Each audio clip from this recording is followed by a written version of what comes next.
Bonjour, j'ai le plaisir ce soir de vous présenter la femme sans qui l'exposition Armand n'aurait jamais eu lieu, Hélène Modini. Bonjour Hélène. Bonjour. Alors heureuse? Très heureuse, très heureuse. Ça fait 25 ans que j'aimerais faire cette exposition. J'ai eu des refus depuis 1994 et cette année, 2017, Monsieur le maire Jean-Pierre Tuvery et Claude Bérard, le premier adjoint, a accepté de faire l'exposition d'Armand. C'est une exposition d'un des plus grands artistes modernes de notre siècle. C'est un nouveau réaliste, c'est l'école de Nice et Armand est mondialement connu et on va pouvoir voir cette exposition que me tient au cœur, c'est l'exposition de ma vie qui reste pendant 4 mois à Saint-Tropez. Alors c'est aussi un ami, c'est une histoire d'amitié entre lui et son épouse, sa seconde épouse Coris, que nous avons interviewé précédemment. C'est-à-dire que Hélène, je le précise pour ceux qui ne la connaissent pas, a grandi dans l'art. Elle est née d'une famille de collectionneurs, elle a grandi au milieu des Chagall, elle a été la plus jeune photographe de Picasso, c'est d'ailleurs comme ça que je t'ai rencontré.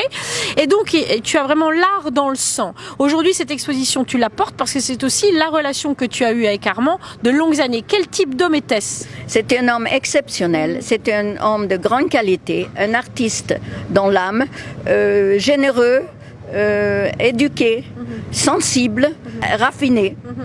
Et c'est vraiment un homme de l'art, mais raffiné. Alors, il y en a d'autres qui sont moins raffinés. Alors il a utilisé différents matériaux, différentes techniques, différents gestes, dont le fameux geste des colères. Qu'est-ce qui a ta préférence, toi? Moi, j'aime les accumulations ainsi que les colères. Après, il a fait aussi des peintures qui sont des accumulations aussi, et ainsi c'est aussi une sorte de colère. Et il y a aussi la colère qu'on a pu voir à la Mamac à Nice, où il casse devant des gens, des objets. Alors il est effectivement, il faut le rappeler aussi, ceinture noire de judo, donc c'est un homme physique, on va dire, c'est un artiste physique. Il était ceinture noire de judo, il était membre des Black Panthers et il a quand même vécu très longtemps en Amérique et grâce à lui, il y a Sosno il a aidé beaucoup d'autres artistes parmi les autres Sosno. Alors Hélène, on a le plaisir de voir ton visage toujours souriant et des très beaux yeux bleus, finalement presque toute l'année à Beauvallon, mais à part tes longs voyages où tu organises de nombreuses expositions, puisque tu as préalablement amené Armand en Inde. J'ai fait l'exposition l'année dernière, en décembre, à Jaipur, d'Armand, et avec les plus grands artistes indiens. C'est la première fois qu'Armand expose en Inde.